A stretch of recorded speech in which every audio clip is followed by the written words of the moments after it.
Hello everyone. আগের দুটো অধ্যায় অর্থাৎ তড়িৎ ক্ষেত্র এবং তড়িৎ বিভবে স্থির তড়িতের বিভিন্ন ঘটনাবলী সম্পর্কে দেখেছি আমরা, এবং সেই স্থির তড়িতের জন্য কোনো নির্দিষ্ট আধান বন্টনের জন্য কোনো বিন্দুতে তড়িৎ ক্ষেত্র এবং তড়িৎ প্রাবল্য সম্পর্কে আমরা ধারণা পেয়েছি। আজ আমরা যে নতুন অধ্যায়ে প্রবেশ করছি তার শুরুতে কিছু বলার প্রয়োজন। যেমন কোনো বস্তুকে তাপ দিলে তার উষ্ণতা বৃদ্ধি পায়। তো দুটো বস্তু ধরে নিচ্ছি আমরা, এ এবং বি। এদের দুজনকে যদি তাপ দিয়ে আমরা সমান পরিমাণ তাপ দিলেও এদের উষ্ণতা বৃদ্ধি পাবে, কিন্তু সমান পরিমাণ উষ্ণতা বৃদ্ধি পাবে না। একই রকম ভাবে কোনো বস্তুতে যদি আধান দিই আমরা, অর্থাৎ একটাতে তাপ দিচ্ছি আমরা এইচ, যদি তাপ ধরে নিই এটা, আর একটাতে আমরা আধান দিচ্ছি অর্থাৎ কিউ। দুটো আলাদা আলাদা এক্সপেরিমেন্ট। প্রথম ক্ষেত্রে আমরা তাপ দিচ্ছি দুটোতেই, যার ফলে ওদের উষ্ণতা বৃদ্ধি পাচ্ছে। এখন যেহেতু প্রতিটার ক্ষেত্রে আমাদের যদি তাপগ্রাহিতা আলাদা হয়, মানে এ বস্তুর তাপগ্রাহিতা W A equal to m A into s A, যেখানে এম হচ্ছে বস্তুর ভর আর এস হচ্ছে ওর আপেক্ষিক তাপ। একই রকম ভাবে ডব্লিউ বি সমান আমরা বলতে পারি এম বি এস বি। এখন এই তাপগ্রাহিতা, এটা হচ্ছে তাপগ্রাহিতা। তাপগ্রাহিতা আলাদা হওয়ার জন্য দুটো বস্তুর মধ্যে একই পরিমাণ তাপ দিলেও উষ্ণতার পরিবর্তন আলাদা আলাদা হয়। অর্থাৎ আমরা বলতে পারি যে বস্তু দুটোর তাপ গ্রহণ ক্ষমতা আলাদা আলাদা বা তাপ ধারণ ক্ষমতা আলাদা। সেজন্য বস্তু দুটোকে স্পর্শ করালে কি হয়, একটা বস্তু থেকে অপর বস্তুতে তাপ গমন করবে। কার ক্ষেত্রে কোন দিক থেকে কোন দিকে? যদি আমাদের ডব্লিউ এ অর্থাৎ এ বস্তুর তাপগ্রাহিতা বি বস্তুর তাপগ্রাহিতার চেয়ে কম হয়, সেক্ষেত্রে এ থেকে বি এর দিকে তাপ প্রবাহিত হবে, যার ফলে দুটোর উষ্ণতা তবেই কেবলমাত্র সমান হবে। অর্থাৎ এক্ষেত্রে উষ্ণতা পরিবর্তিত হচ্ছে এবং সমপরিমাণ তাপ দিলেও ওদের ক্ষেত্রে উষ্ণতা একই হচ্ছে না, সেটা নির্ধারিত হচ্ছে তাপগ্রাহিতা দ্বারা। একই রকম ভাবে দুটো বস্তু এ বস্তু এবং বি বস্তু দুটোর ক্ষেত্রেই একই পরিমাণ কিউ যদি আমরা তাপ দিই, দুটোর ক্ষেত্রে বিভব আলাদা। একই পরিমাণ কিউ যদি আধান দিই, দুটোর ক্ষেত্রে বিভব ভিএ এবং ভিবি আলাদা হবে। তার কারণ কি? এদের ক্ষেত্রে আকৃতি আলাদা, এদের হচ্ছে পারিপার্শ্বিক যে মাধ্যম রয়েছে সেগুলো আলাদা, পৃষ্ঠতলের ক্ষেত্রফল আলাদা, যার ফলে এদের বিভব আলাদা হবে। এখন বিভব আলাদা হলে আমরা বলতে পারি যে দুটো বস্তুতে আধান ধারণ ক্ষমতা, তাপ নয়, ক্ষেত্রে আধান ধারণ ক্ষমতা আলাদা আলাদা। সুতরাং এই আধান ধারণ ক্ষমতা থেকে আমরা যে নতুন অধ্যায় সম্বন্ধে আসছি সেটা হচ্ছে আমাদের আধানের ধারণ অর্থাৎ ধারকত্ব এবং ধারক। আমাদের আজকের আলোচনার বিষয় ধারকত্ব এবং ধারক। সুতরাং ধারক এবং ধারকত্বের প্রথম পর্বের আলোচনায় আমরা যে বিষয়গুলো সম্পর্কে জানবো তার মধ্যে প্রথম হচ্ছে ধারকত্ব, তার একক এবং মাত্রা সম্পর্কে জানবো। ধারকত্ব যে বিষয়গুলোর উপর নির্ভরশীল, সেই বিষয়গুলোর উপর কিভাবে নির্ভর করে সেই নির্ভরশীলতা সম্পর্কে জানবো, এবং পরিবাহীগুলোকে ধারকত্ব নির্ধারণ করবো, ধারকত্বের যে রাশিমালা সেটা নির্ধারণ করবো। আহিত পরিবাহীর স্থিতিশক্তি, দুটি পরিবাহীর মধ্যে আধান বন্টন কিভাবে হতে পারে, পরিবাহী দুটো সংযোগ করার পূর্বে আধান দিলে বা পরিবাহী দুটো সংযোগ করার পরে যদি আধান দিলে তাদের মধ্যে কিভাবে আধান বন্টন হয় সেটা দেখে নেব।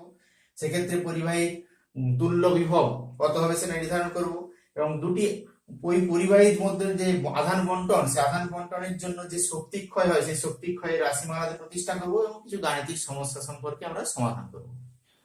So let's start. ধারকত্ব বলতে কি বোঝাচ্ছে? ধারকত্ব হচ্ছে আধান ধারণ ক্ষমতা যে রাশি দ্বারা নির্ধারিত হচ্ছে সেটা হচ্ছে ধারকত্ব। কতটা পরিমাণ আধান ও ধারণ করতে হবে। ধরে নিচ্ছি একটা পরিবাহী যার কিউ পরিমাণ আধান দিয়েছি আমরা। এখন পরিবাহীর বিভব যদি ভি হয়, সেক্ষেত্রে আমরা বলতে পারি যে পরিমাণ আধান ও ধারণ করতে পারবে সেটা নির্ধারিত হয় ওর বিভব দ্বারা। এখন বিভব বেশি হলে কি হতে পারে, ও ডিসচার্জ করতে পারে অর্থাৎ আধান ক্ষরণ করতে পারে। তাহলে বলতে পারি আমরা কিউ বা এক্ষেত্রে গৃহীত বা বর্জিত গৃহীত যে আধান, সেই আধানটা নির্ধারিত হচ্ছে প্রপোর্শনাল টু ওর ভি, ওর বিভবের উপর নির্ভর করছে।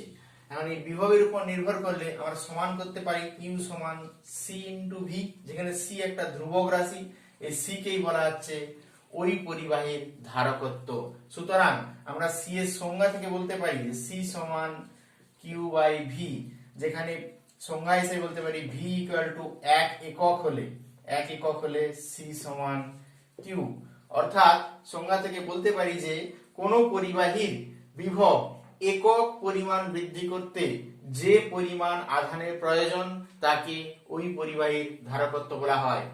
এখন এই ধারকত্বের যে একক সিজিএস এবং এসআই পদ্ধতিতে একক কি হবে? সিজিএস এবং এসআই পদ্ধতিতে একক যদি আমরা দেখি, এসআই পদ্ধতিতে আধানের একক ডিভাইডেড বাই বিভবের একক। কারণ আধানের একক এক্ষেত্রে কুলম্ব পার ভোল্ট, কুলম্ব পার ভোল্ট বা এটাকে বলা হয় ফ্যারাড, কুলম্ব পার ভোল্ট বা ফ্যারাড। আর সিজিএস পদ্ধতিতে বলা হয় এক্ষেত্রে স্ট্যাট কুলম্ব পার স্ট্যাট ভোল্ট বা স্ট্যাট ফ্যারাড। এক্ষেত্রে স্ট্যাট ফ্যারাড। মাত্রা কি হবে? এক্ষেত্রে মাত্রা আমরা নির্ণয় করতে চাই, তাহলে সি এর মাত্রা ধারকত্বের মাত্রা সমান মোট আধানের মাত্রা ডিভাইডেড বাই বিভবের মাত্রা। এখন বিভব সমান কি জানি আমরা? কৃতকার্য বাই আধান, তাহলে উপরে আরেকটা আধান গুণ হয়ে যাবে, তাহলে কিউ স্কয়ার এর মাত্রা ডিভাইডেড বাই কৃতকার্যের মাত্রা। তাহলে এক্ষেত্রে আমরা পেতে পারি যে কিউ সমান আইটি, অর্থাৎ I square t square. I যেখানে তড়িৎ প্রবাহ মাত্রা, টি হচ্ছে সময়, আর ডব্লিউ হচ্ছে M L square T to the power -2, অর্থাৎ আমরা বলতে পারি এখানে M inverse L to the power -2 T to the power 4 I square. এটাই হচ্ছে আমাদের ধারকত্বের মাত্রা। ধারকের যে রাশিমালা আমরা পেয়েছি C equal to Q by V. এখন কোন পরিবাহীতে যদি আধানের পরিমাণ ধ্রুবক হয় তাহলে সি এক্ষেত্রে পেতে পারি প্রপোর্শনাল টু 1/v, যেখানে কিউ ইকুয়াল টু কনস্ট্যান্ট। এখন কোন পরিবাহী কোন কোন বিষয়ের উপর নির্ভর করছে সেটা আমরা দেখে নেব। এখন ভেবে নিচ্ছি এটা একটা স্বর্ণপত্র তড়িৎবীক্ষণ যন্ত্র, এই দুটো, যার একটা চাকতি, ধাতব চাকতি, তার সঙ্গে স্বর্ণপত্র গুলো নিচের ফলকে যে অংশটা রয়েছে এটা একটা স্বর্ণপত্র, এটা আরেকটা স্বর্ণপত্র তড়িৎবীক্ষণ যন্ত্র। এর কি করেছি আমরা? এক্ষেত্রে প্রথম ক্ষেত্রে আমরা কি করলাম যে একটা ফয়েল নিলাম, ধাতব পরিবাহী ফয়েল যেটা গুটানো আছে এই দুই প্রান্তে। এই ফয়েলে কিছু পরিমাণ আধান দিয়েছি আমরা, প্লাস কিউ পরিমাণ আধান দিয়েছি। কিউ আধান দেওয়ার ফলে কি হচ্ছে, এখন এই স্বর্ণপত্র তড়িৎবীক্ষণ যন্ত্রের সঙ্গে যদি চাকতির সঙ্গে যদি আমরা সংযোগ ঘটাই, কি ঘটবে? সংযোগ ঘটালে যেহেতু গোটানো আছে সেক্ষেত্রে স্বর্ণপত্রের বিক্ষেপণ হবে, অর্থাৎ স্বর্ণপত্র বিস্ফারিত হবে, এদের মধ্যবর্তী যে কোণটা সৃষ্টি হবে সেটা নির্দিষ্ট। এখন এই গোটানো অংশটাকে যদি আমরা খুলে দিই তখন আমরা দেখতে পাই, গোটানো অংশটাকে যদি খুলে দিই সেক্ষেত্রে আমরা দেখতে পাই যে এর ক্ষেত্রে স্বর্ণপত্রদের যে বিস্ফোরণ সেটা তুলনামূলকভাবে কমে গেছে। কারণ কি ঘটনা ঘটে এক্ষেত্রে? দুটোতেই যেহেতু কিউ পরিমাণ আধান দেওয়া রয়েছে সেক্ষেত্রে আমরা বলতে পারি দুটোর ক্ষেত্রেই মোট আধান সমান, এবং দুটোর ক্ষেত্রে আধানের বন্টন কিন্তু আলাদা আলাদা। কারণ আধানের বন্টন কেন আলাদা? এটা যদি প্রথম ক্ষেত্র ভাবি, এটা দ্বিতীয় ক্ষেত্র ভাবি। প্রথম ক্ষেত্রে আমরা কি পেলাম যে প্রথম ক্ষেত্রে আধান বন্টিত হচ্ছে একটা নির্দিষ্ট এরিয়ার মধ্যে, ক্ষুদ্রতম এরিয়া, যেক্ষেত্রে এরিয়াটা তুলনামূলকভাবে দ্বিতীয় ক্ষেত্রের চেয়ে কম। সেক্ষেত্রে এরিয়া কম হওয়ার জন্য কি হচ্ছে? পাতের বিভব বেশি।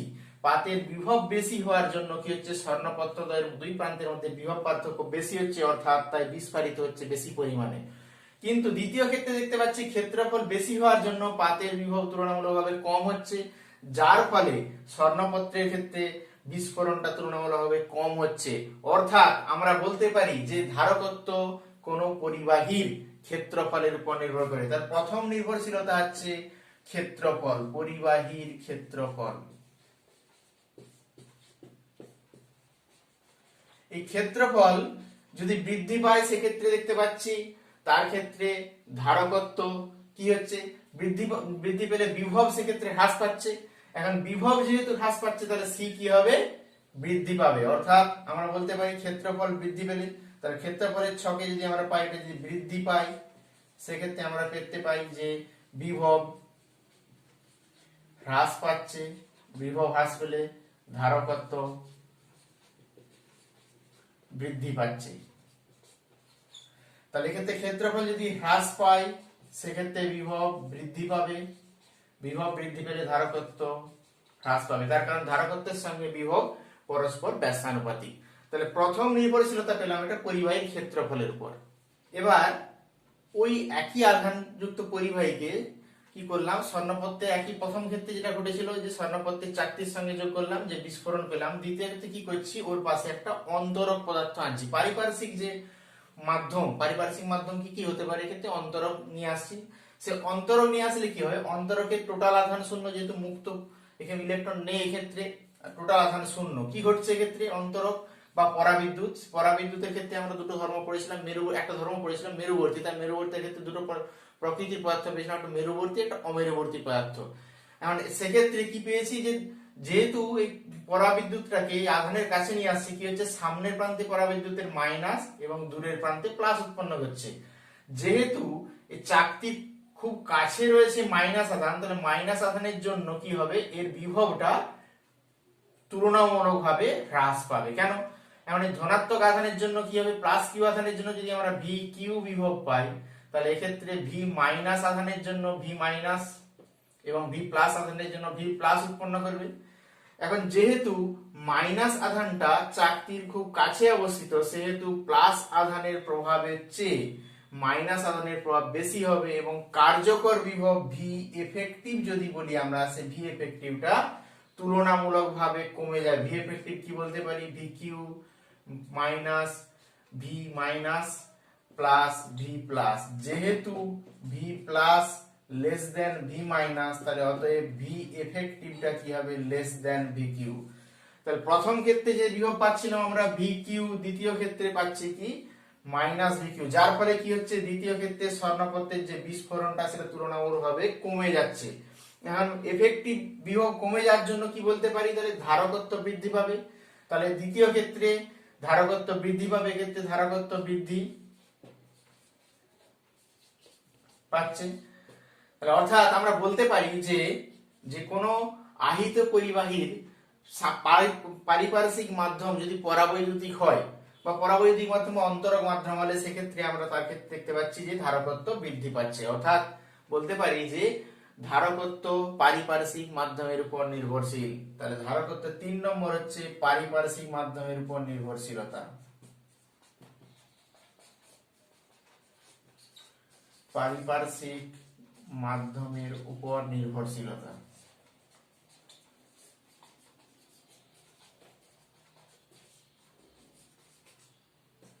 এটা হচ্ছে 2 নম্বর। এবার ওই আহিত পরিবাহীর নিকটে কোনো একটা পরিবাহী নিয়ে আসলাম।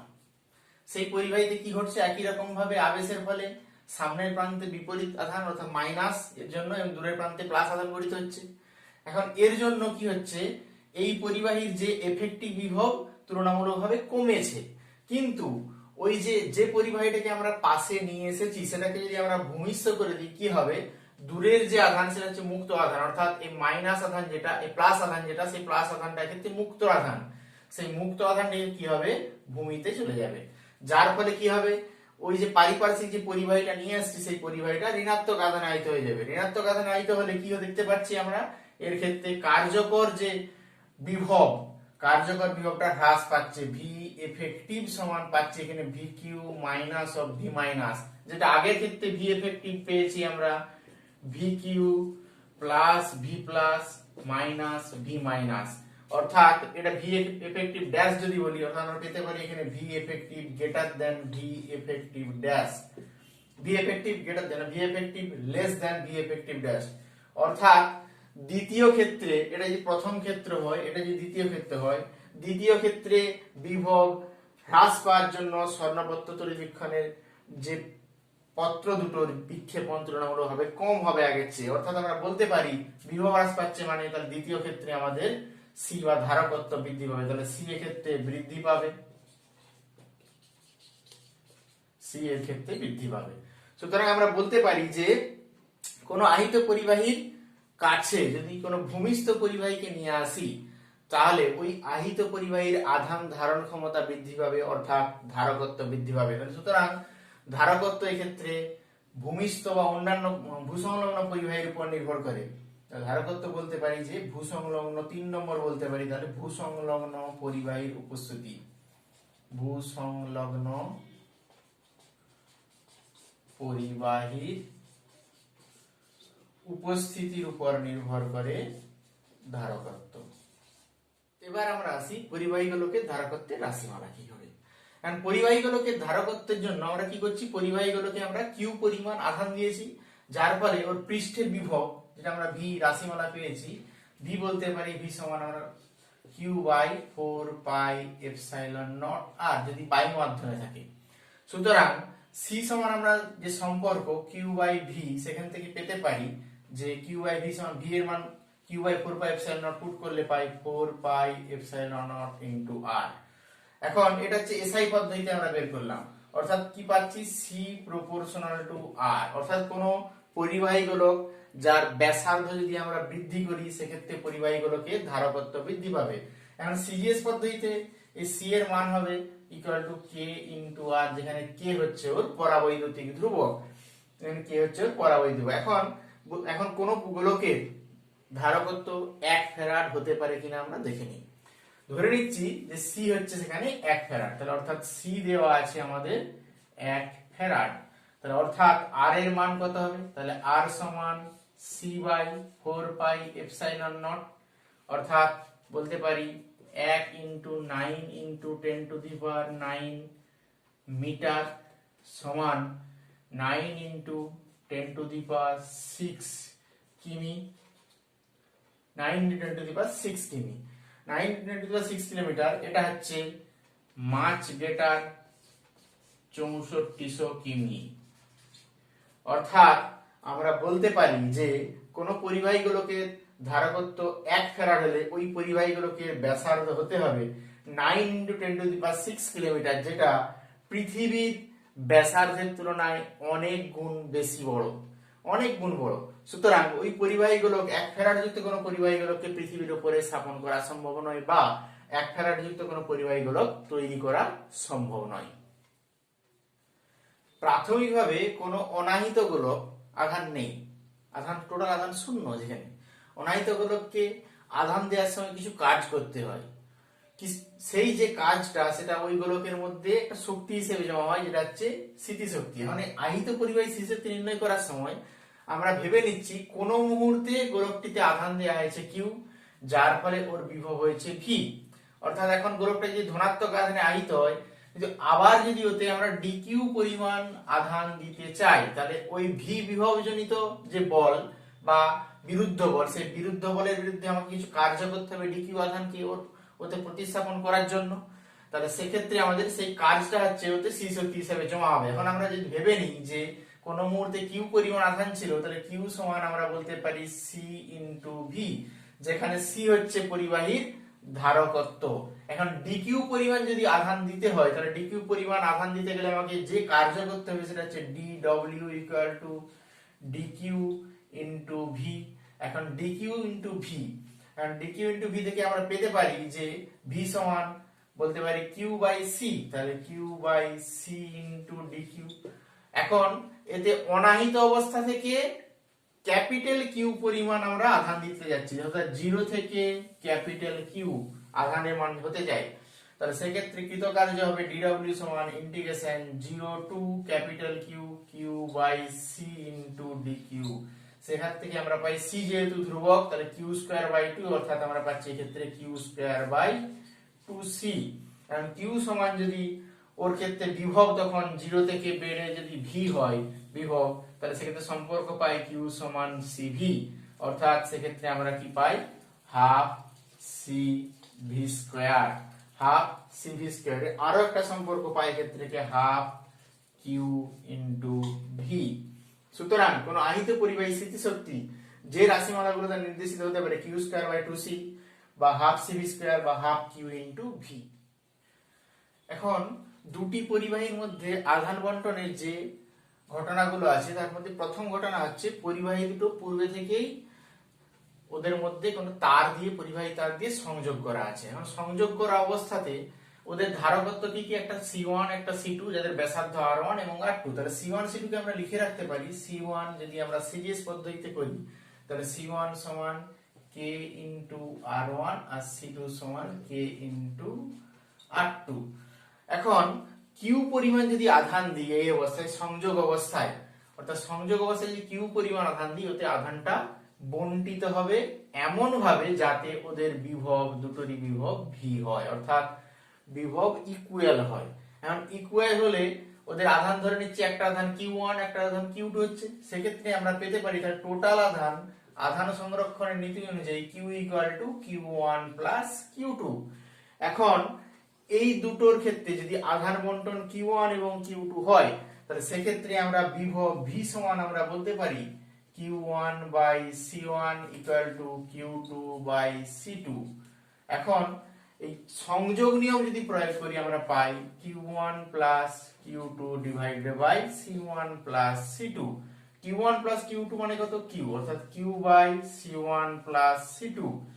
সুতরাং আমরা বলতে পারি প্রথম থেকে যে Q1 বাই C1 সমান Q by C1 plus C2, অর্থাৎ Q1 সমান বলতে পারি C1 by C1 plus C2 into Q, আর Q2 সমান C2 by C1 plus C2 into Q। অর্থাৎ এক্ষেত্রে Q1 এবং Q2 অনুপাত পেতে পারি আমরা Q1 বাই Q2 সমান C1 বাই C2 সমান R1 বাই R2। অর্থাৎ এক্ষেত্রে আধানটা বন্টিত হবে ওদের ব্যাসার্ধের সঙ্গে সমান অনুপাতে। ব্যাসার্ধ যার ক্ষেত্রে বেশি তার ক্ষেত্রে আধান বেশি গ্রহণ করবে, যার ক্ষেত্রে ব্যাসার্ধ কম তার ক্ষেত্রে আধান কম গ্রহণ করবে, তবেই আমরা বিভবের ক্ষেত্রে সমান হবে। এবার আসি ওদের আধানের তলমাত্রিক ঘনত্বের অনুপাত কিভাবে পরিবর্তিত হচ্ছে। আধানের তলমাত্রিক ঘনত্ব আমরা সিগমা দিয়ে প্রকাশ করেছি, তাহলে এটার ক্ষেত্রে যদি সিগমা 1 আর এটার ক্ষেত্রে যদি সিগমা 2 হয়, তাহলে সিগমা 1 বাই সিগমা 2 সমান আমরা পেতে পারি যে Q ভাজিত 4 pi R1 square Q1 into 4 pi R2 square by Q2 সমান Q1 by Q2 into R2 square divided by R1 square. এখন যেহেতু Q1 বাই Q2 সমান R1 বাই R2, অর্থাৎ আমরা পেতে পারি এই ক্ষেত্রে R2 বাই R1, যেহেতু Q1 বাই Q2 সমান R1 বাই R2, অর্থাৎ এক্ষেত্রে আমরা পেলাম যে আধানের তলমাত্রিক ঘনত্ব ওদের ব্যাসার্ধের ব্যস্তানুপাতে পরিবর্তিত হচ্ছে। ক্ষেত্রে আধানের তলমাত্রিক ঘনত্ব ব্যাসার্ধের ব্যস্তানুপাতে sigma 1 by sigma 2 equal to R2 by R1। এটা হলো পরিবাহী দুটো আগে থেকেই তার দ্বারা সংযোগ করা ছিল। এবার আমরা আসি যে পরিবাহী দুটো সংযোগ নেই, সেই অবস্থাতে কি করলাম, পরিবাহী দুটোতে একটাতে Q1 পরিমাণ আধান, অপরটাতে Q2 পরিমাণ আধান দিলাম। সেক্ষেত্রে ওদের বিভব কি হবে? V1 সমান Q1 by C1 R V2 সমান Q2 বাই C2। V1 সমান Q1 by C1 R V2 সমান Q2 বাই C2। এখন এবার যদি আধান দেওয়ার পর কি করলাম, তার দিয়ে সংযোগ করলাম আধান দেওয়ার পর, তাহলে সেক্ষেত্রে কি হবে? বিভব সমান হতে হবে দুটো। বিভব সমান হতে গেলে কি হতে হবে? যার বিভব বেশি ছিল সেখান থেকে যার কম বিভব সেই দিকে আধানের প্রভাব হবে। এখন বিভব কম বা বেশি কি করে বুঝবো? যার ধারকত্ব তুলনামূলকভাবে কম তার বিভব বেশি। ধারকত্ব কিসের উপর নির্ভর করে? C proportional to R। C proportional to R, অর্থাৎ যার ব্যাসার্ধ কম তার ক্ষেত্রে আমাদের বিভব বেশি। ক্ষেত্রে আমরা যদি R1 টাকে কম ধরে নিই যে R1 লেস দেন R2, সেক্ষেত্রে V1 লেস দেন V2, অর্থাৎ V1 থেকে V2 এর দিকে আধানের প্রবাহ পাবো আমরা। V1 R1 less than R2 হলে সেক্ষেত্রে আমরা R1 less than V1 greater than V2, sorry V1 greater than V2, সেক্ষেত্রে V1 থেকে V2 এর দিকে আমরা আধানের প্রবাহ পাবো। V1 থেকে V2 এর দিকে আধানের প্রবাহ হলে তখন তুল্য বিভব যেটা হবে আমাদের বলতে পারি, ধরে নিচ্ছি V যদি তুল্য বিভব হয়, V সমান বলতে পারি সেক্ষেত্রে Q যে আধান, সেই আধান যদি তুল্য, সেক্ষেত্রে আমাদের বিভবটা যদি V হয়, সেক্ষেত্রে মোট আধানের সংরক্ষণ সূত্র Q সমান আমরা বলতে পারি যে Q1 প্লাস Q2 টোটাল আধান। দ্বিতীয় ক্ষেত্রে আমরা সেটা পেতে পারি যে তার ক্ষেত্রে আমরা পেতে C1 V1 plus C2 V2। এখন তুল্য বিভব হওয়ার জন্য, V হওয়ার জন্য, তাহলে তুল্য বিভব V হলে আমরা কি বলতে পারি যে C1 V plus C2 V, অর্থাৎ V into C1 plus C2 সুতরাং আধান সংরক্ষণ সূত্র প্রয়োগ করলে আমরা পাই তুল্য বিভব ভি হবে, দুটো তুলনা করলে ক্ষেত্রে C1V1 প্লাস C2V2 ভাজিত C1 প্লাস C2। এটা হচ্ছে তুল্য বিভবের রাশিমালা। কারণ এক্ষেত্রে কত আধান ট্রান্সফার হয়েছে সেটা আমাদের জানার প্রয়োজন। কত আধান ট্রান্সফার হয়েছে তার আগে সেটা আমরা ধরে নিচ্ছি যে এর ক্ষেত্রে আধান ছিল কিউ, আধান ট্রান্সফার হলো Q1 ড্যাশ হলো, আধান ট্রান্সফার হলো এটা হলো Q2 ড্যাশ।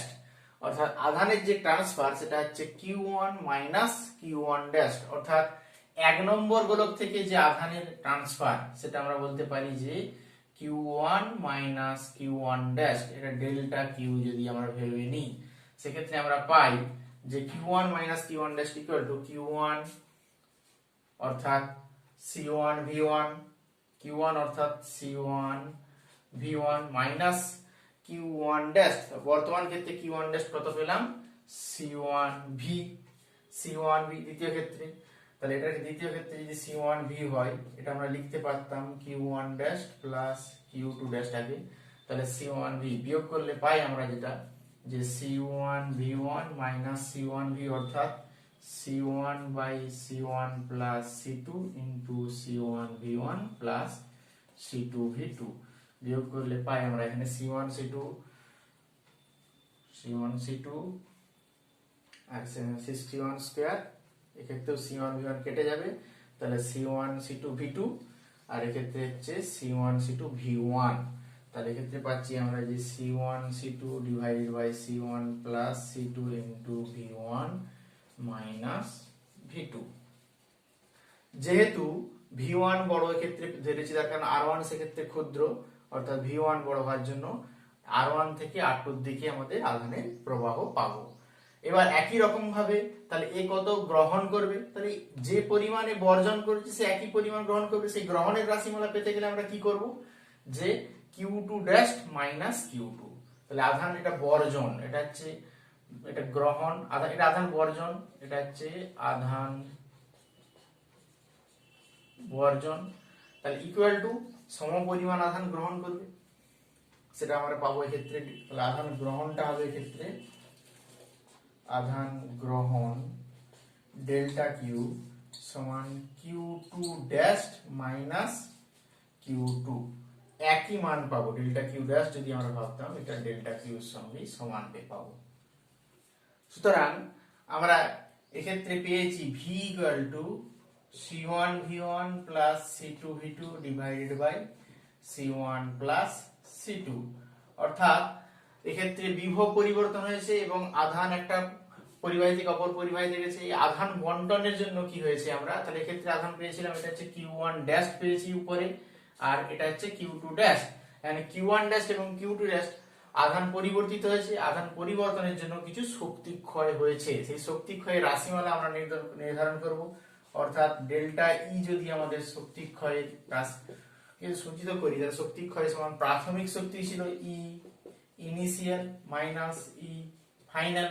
এন্ড ই ইনিশিয়ালটা কত, প্রত্যেকটার ক্ষেত্রে তার দিয়ে সংযোগের পর পূর্বে যে আমাদের যে শক্তি ছিল half C1V1 square plus half C2V2 square অর্থাৎ প্লাস C2V2 স্কয়ার বলতে পারি, মাইনাস পরবর্তী ক্ষেত্রে কি হলো half C1V square plus C2V square.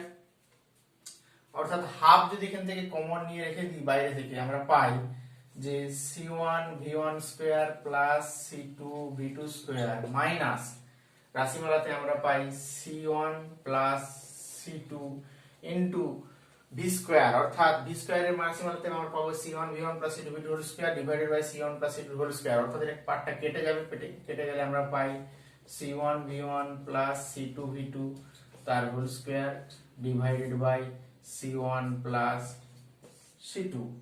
মানে এই রাশিটাকে রিঅ্যারেঞ্জ করার পরে যেটা পাবো সেটা হচ্ছে half C1 C2 divided by C1 plus C2 into V1 minus V2 whole square. এখন এটা গ্রেটার দেন 0, অবশ্যই all time greater than 0। And greater than 0 হওয়ার জন্য তাহলে কি বলতে পারি যে ক্ষেত্রে পরিবাহী দুটো আধান দেওয়ার পর তাদেরকে যদি তার দিয়ে সংযোগ করি যে আধানের বন্টন হচ্ছে, আধানের বন্টনের ফলে কিছু পরিমাণ শক্তি ক্ষয় হচ্ছে। কারণ এক্ষেত্রে শক্তি ক্ষয়টা হওয়ার, যেহেতু V1 > V2 আমরা ধরেছি, তার কারণ কি এক্ষেত্রে 1 নম্বর গোলক অর্থাৎ যার ব্যাসার্ধ R1 সেটা R2, R1 R2 এর চেয়ে ছোট অর্থাৎ V1 V2, অর্থাৎ আমাদের R1 থেকে R2 এর দিকে তড়িৎ প্রবাহ, এই আধানের প্রবাহ হচ্ছে। আধানের প্রবাহ হওয়ার ফলে আমরা বলতে পারি যে এক্ষেত্রে আধান বন্টনের জন্য শক্তি ক্ষয় হয়েছে।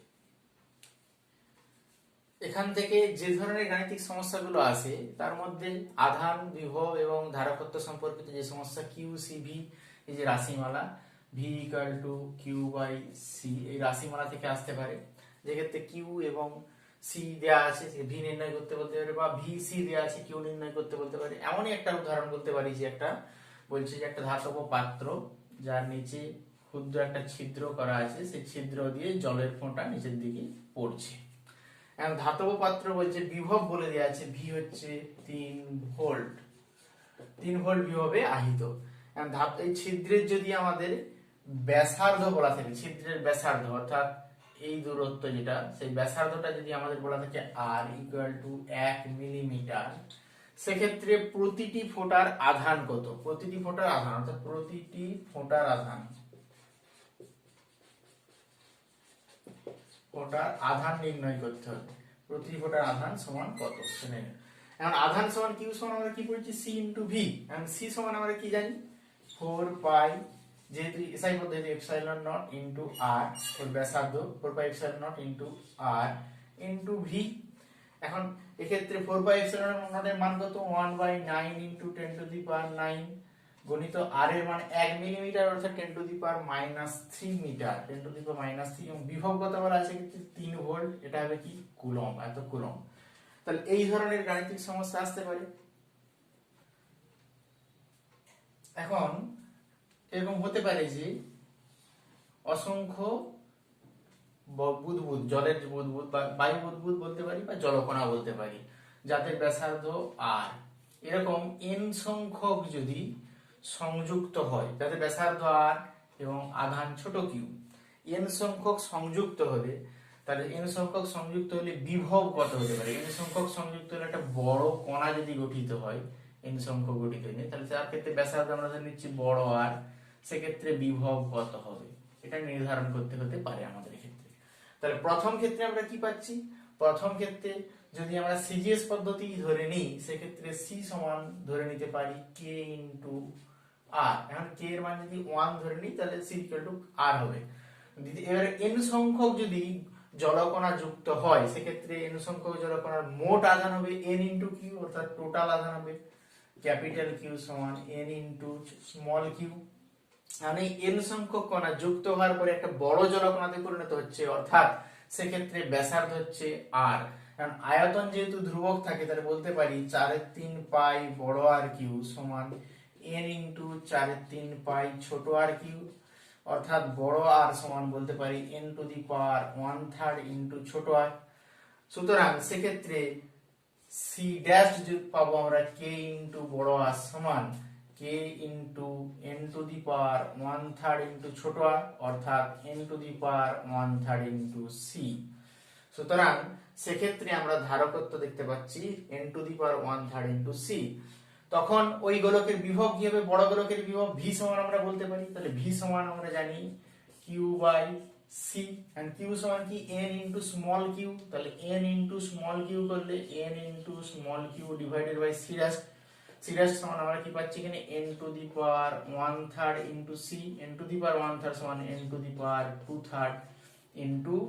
Q/C। এখন Q/C এর মান কি? এখন Q/C সমান যদি আমরা ছোট গোলকের বিভব ধরে নিই, ছোট গোলকের বিভব ছোট v, তাহলে ছোট v সমান এক্ষেত্রে Q/C সমান বলতে পারি কি? তাহলে n⁻⁴ × ছোট v। সুতরাং n সংখ্যক জলকণা যাদের ব্যাসার্ধ ছোট r, আধান ছোট q এবং যাদের বিভব হচ্ছে v, ছোট v, যারা সংযুক্ত হয়ে একটা বড় জলকণায় পরিণত করলো, সেক্ষেত্রে বিভব v সমান আমরা পেলাম যে n⁻⁻⁴ × ছোট v। এই ধরনের গাণিতিক সমস্যা ক্ষেত্রে n v বা n q r এদের মান বলা থাকতে পারে, সেক্ষেত্রে আমাদের বড় v এর মান নির্ধারণ করে। এটা একটা জেনারেল আমরা সমীকরণ প্রতিষ্ঠা করলাম। এক্ষেত্রে n এর মান v এর মান পুট করলে আমরা v পেতে পারি। আজ এ পর্যন্তই। Thank you.